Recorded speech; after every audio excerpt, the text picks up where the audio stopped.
করছি আগের ব্লগগুলো কন্টিনিউয়াসলি দেখেছো, তাহলে বুঝতেই পারবে যে কালী পুজো 2024 সিরিজ এখনও চলছে।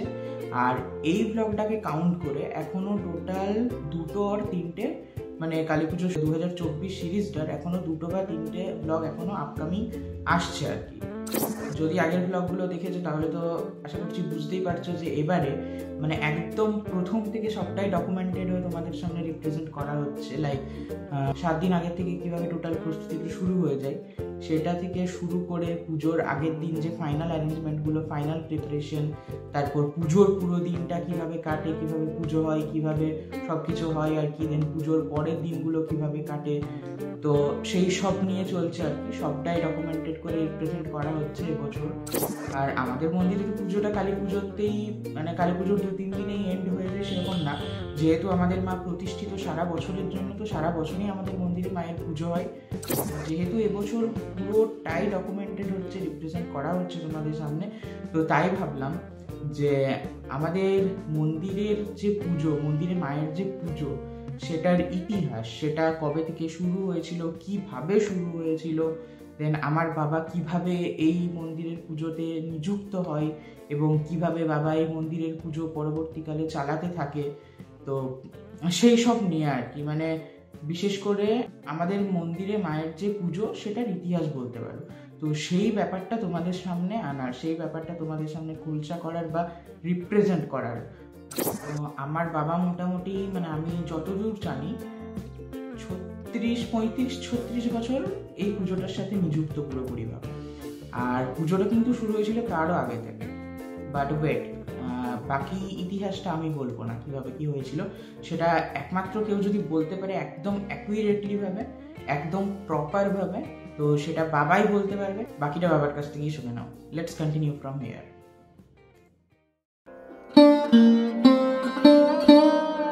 আমি এই পুজোর সঙ্গে জড়িত মোটামুটি 36 থেকে 37 বছর, 1984-86 এরকম 1984-85 সাল থেকে। এই মন্দিরে মায়ের পূজা শুরু মোটামুটি বিগত 1968-69 আমার জন্মের পূর্বে, আমার জন্ম 1969, তার আগে থেকে শুরু হয়েছে। কাজে এখন অবধি মায়ের পুজোর বয়স 55 বছর হতে চলেছে। এখন জনৈক নিরঞ্জন নামক কোনো এক ব্যক্তি এখানে মায়ের পূজা গাছতলা নিতে শুরু করেছিল। তিনি 2-1 বছর পূজা করার পর এখান থেকে চলে যায়। তারপর এলাকারই 5-7 জন মিলে আবার পূজা করে। ওনারাও 2-4 বছর পূজা হয়তো করেছিলেন। তারপর 1 বছর, আমি তখন খুবই ছোট্ট, আমার দেখা যে প্যান্ডেল করে পুজো হতো তখন ফাঁকা মাঠ মানে জায়গাতেই। 1 বছর প্যান্ডেলে আগুন লাগে যায়। ওনারাও তারপর পূজা বন্ধ করে দেন। তারপরে পাড়ার কয়েকজন ব্যক্তি, এলাকায় কয়েকজন ব্যক্তি উদ্যোগ নিয়ে মায়ের একটি ছোট্ট মন্দির নির্মাণ করেন। টিনের চাল দিয়ে ছোট্ট মন্দির নির্মাণ করেন। ওনারা কয়েক বছর পুজো করতে থাকেন। তারপর আমাদের শ্রদ্ধেয় অশোক মহাপাত্র, উনি এই পূজার হাল ধরেছিলেন। আমি তখন খুবই ছোট্ট, আমি তখন বয়স হয়তো, আমি তখন মাধ্যমিক পড়ছি, উচ্চ মাধ্যমিক পড়ছি। পরীক্ষা দেওয়ার কয়েক মাস আগের থেকে আমি এই মন্দিরে আসা শুরু করি এবং অশোকদার সঙ্গ দিতে থাকি। আমরা 5-7 জন অশোকদার সঙ্গে দিয়ে এই পূজা করতে থাকি। আমার তখন মনে হচ্ছে যতদূর সম্ভব আমি উচ্চ মাধ্যমিক পরীক্ষা, সেই সময় থেকে আমি এই মন্দিরে আসা যাওয়া শুরু করি। তখন মোটামুটি 1986 যখন থেকে আমার মায়ের কাছে আসা যাওয়া শুরু। তারপর থেকে আমি মায়ের মন্দিরের সঙ্গে জড়িত হই। অশোকদার সঙ্গে বেশ কিছুদিন এই মন্দিরে আমি সহযোগিতা করে এই মন্দিরে পূজা পাঠ করতে থাকি। তারপর কোনো এক দুরারোগ্য বেলতে অশোকদাও মারা যান, সরকার ঠিক মনে নেই আমার। এরপর আমি একা হয়ে পড়ি এবং পাড়ার 2-5 জনের সহযোগিতা নিয়ে আমি পূজা চালাতে থাকি। আমি তারপরে পূজা চালাতে থাকি। পূজা চালাবার সঙ্গে সঙ্গে আমার মোটামুটি 2005 সালে আমার মনে পড়ে, সেই সময় আমার ছোটো ছেলের মুখে ভাতের জন্য মা শঙ্করীর মন্দিরে গিয়েছিলাম পরমান্ন দেওয়ার জন্য। কিন্তু এই মায়ের কাছে পূজা দেওয়ার কথা আমার খেয়াল মাথায় আসেনি তখন, যে মায়ের কাছে পুজো দিয়ে তারপর ওখানে যাচ্ছে, এটা আমার মাথায় আসেনি। সেই দিনই সন্ধ্যাবেলায়, সন্ধ্যা আরতির পর আমি বাড়িতে থাকি, হঠাৎ গিয়ে আমাকে একজন বলে যে মায়ের মন্দিরে আগুন লেগে গেছে, মায়ের বিগ্রহ জ্বলছে। তখন মাটির বিগ্রহ ছিল। সেই বিগ্রহে আগুন লাগানো দেখে আমিও খুব ভেঙে পড়ে, খুব চিন্তার মধ্যে দিয়ে পড়ি। সেই দিনই আমি চিন্তা ভাবনা করি যে মায়ের মূর্তি আবার নতুন করে স্থাপন করব। তারপরের দিনই মিস্ত্রির খোঁজখবর নিতে থাকি এবং পরের দিন একজন মিস্ত্রির সঙ্গে যোগাযোগ করেই মায়ের মূর্তি নির্মাণের জন্য, সিমেন্টের মূর্তি নির্মাণ করার জন্য তাকে আমি নিযুক্ত করি।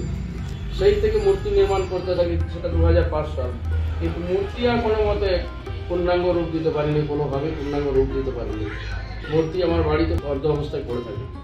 2005 সাল থেকে আমি মূর্তি কোনোভাবেই নির্মাণ করতে পারছিলাম না। সেই থেকে আমার মনের মধ্যে একটাই ছিল যে এখানে একটা মন্দির নতুন করে বানাবো, কিন্তু তারপরে মূর্তি বসাবো। কিন্তু আমার পক্ষে মন্দির করাটাও সম্ভব, অনেকের সঙ্গে আলোচনা করে অনেকে সাহায্য সহযোগিতা করবো বলেছিলেন, কিন্তু কোনো এক কারণে হয়তো এখন করতে পারিনি। মন্দির আর কোনোভাবে নির্মাণ করতে পারছিলাম না, এবং মূর্তিও আমার ঘরে ওই অবস্থায় পড়ে থাকে।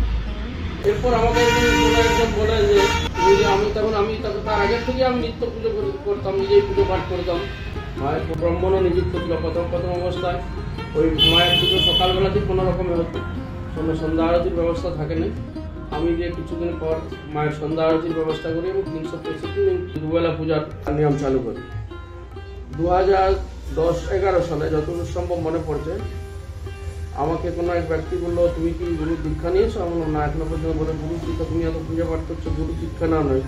গুরু দীক্ষা না নিলে কিন্তু তোমার দেহ শুদ্ধ মন শুদ্ধ হবে না, তুমি কিন্তু যতই পূজা পাঠ করো তুমি কিন্তু আগিয়ে যেতে পারবে না।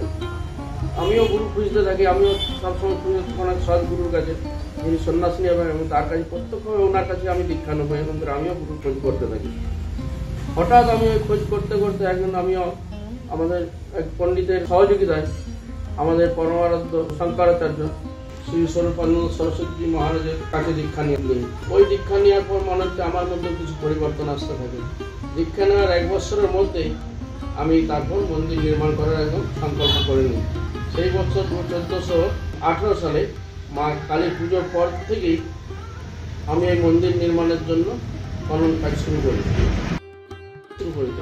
কালী পূজার পর থেকে মন্দির নির্মাণের কাজ শুরু করি। কাজ শুরু করার পরে নানা রকমভাবে বাধা বিঘ্ন আসতে থাকে, কিন্তু সমস্ত বাধা বিঘ্ন কাটিয়ে আমি মন্দির নির্মাণের কাজ শুরু করে ফেলি, এবং সকলের সহযোগিতা নিয়ে মন্দির করবো এরকম একটা চিন্তাভাবনা নেই।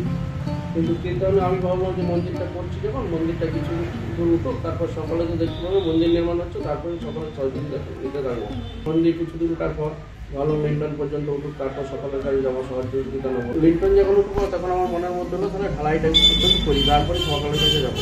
মন্দির যখন ঢালাই হয়ে যায় তখন আমার মনের মধ্যে আলাদা কিছু চেপে যাবে। এতদিন পর্যন্ত কেউ কিছু দিল নেই, তার মধ্যেই 2-1 কিছু সাহায্য সহযোগিতা করেছিল। আমি যাবো না, যে যা পারবে এখানে সে দিয়ে যাবে, তাদের সাহায্য সহযোগিতা নিয়ে মন্দির করবো। তার মধ্যেই আমি আবার ঠিক করে ফেলি যে রটন্তী অমাবস্যাকে মন্দির উদ্বোধন করবো। হাতের সময় খুবই কম, 2 মাস 2.5 মাস। রটন্তী অমাবস্যা দিন 15 আগে পর্যন্ত মন্দির খালি ঢালাই অবস্থায় হয়, আর কিচ্ছু হয় নাই। আমাদের ভট্টাচার্য মশাই দেখতে আসেন, উনি বলেন এর মধ্যে কী করে মন্দির করে, এত তাদেরকে মনে হচ্ছে করা সম্ভব না। এমন না, ওর মধ্যে একটার মধ্যে প্রথমে ঠিক করেছিলাম যে কর্কেটের চালা করে দেবো, তারপর পরে যে অবস্থা, কিন্তু পরে আবার ভাবলাম যে কর্কেটের চালা না করে একদম ঢালাই করবো।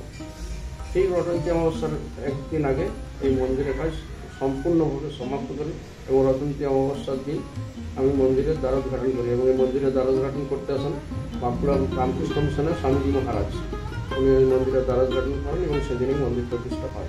7ই মাঘ 1418। 2012তেই ডেটটা যতদূর সম্ভব 22 জানুয়ারি সেদিনই মন্দিরের দ্বারোদ্ঘাটন হয়, এবং মন্দিরে মায়ের মূর্তি নতুনভাবে পুনর্নির্মাণ করে প্রতিষ্ঠা করা হয়। তারপর থেকেই পুজো চলতে থাকে এতদিন পর্যন্ত। বাবা যখন বলছে না মন্দিরের মানে পুজোর, তখন ওই জাস্ট মাঝপথে মানে শেষ হওয়ার জাস্ট কয়েকটা মিনিট আগেই মায়ের ঘর থেকে জবা ফুল বেলপাতা সব হুট করে পড়লো। তখন মানে সেই কাটা দেওয়ার মতো হয়ে গেল হঠাৎ করে। না মন্দিরের ভেতরে ফ্যান চলছে, না কোনো হাওয়া আসছে, হঠাৎ করে আর কি।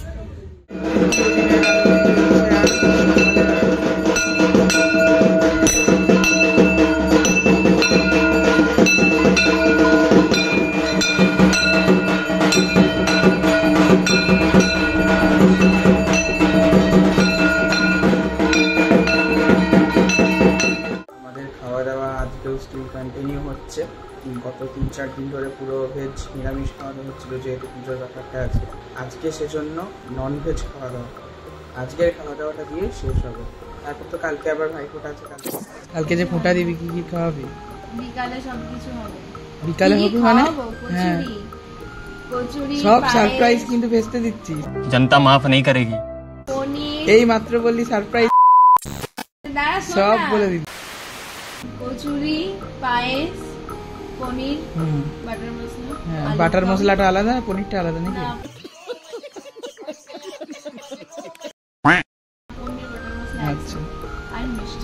আর দুপুরে পোলাও। আমি ওকে বললাম সব বলে দিল। একটা কিছু সারপ্রাইজ কিন্তু রাখতে হবে ভাইফোঁটাকে। তুই তো শোনাতেই এসেছিস। হ্যাঁ সেই হ্যাঁ হ্যাঁ शाबाश बेटा। ভাত, আলু পোস্ত, পোলাও আর মাংস, ও বেশি কিছু না। ভিডিও কেমন উঠলো দেখি? ভালো উঠেছে। দেখি না। 10 টাকা আগে হবে না মনে হয়। 10 টাকা হবে। তুই সাজাবি? পান দিয়ে। আরে বাবা কালকে সব তুই সারপ্রাইজ গুলো নষ্ট করে দিচ্ছিস আমার। কালকে আমাদের ব্যাপার স্যাপারই আলাদা। কালকে ভাইফোঁটা আসতে হবে না? এই পানগুলো খেয়ে নেবো, মাংসের পরে পানগুলো খেয়ে নেবো। दीदी वाह दीदी, दीदी वाह दीदी।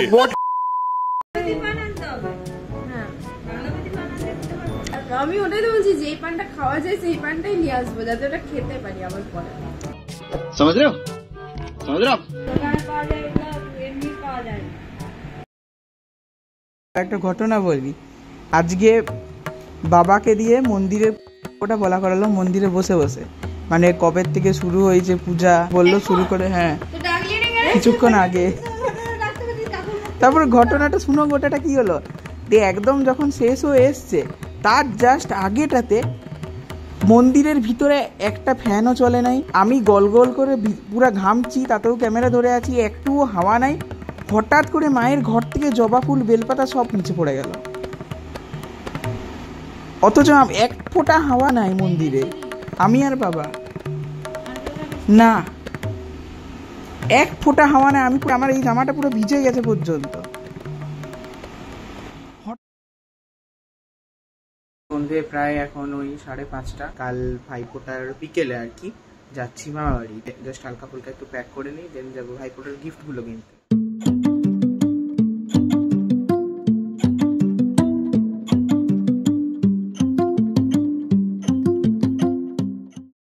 এই যে এখানে রান্না বান্না চলছে এখন।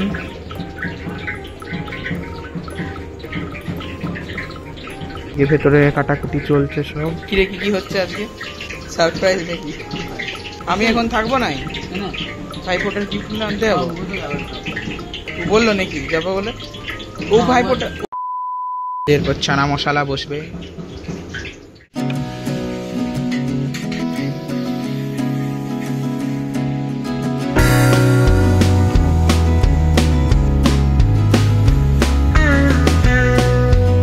এদিকে কচুরির পুর রেডি, পেঁয়াজ কাটাকুটি চলছে।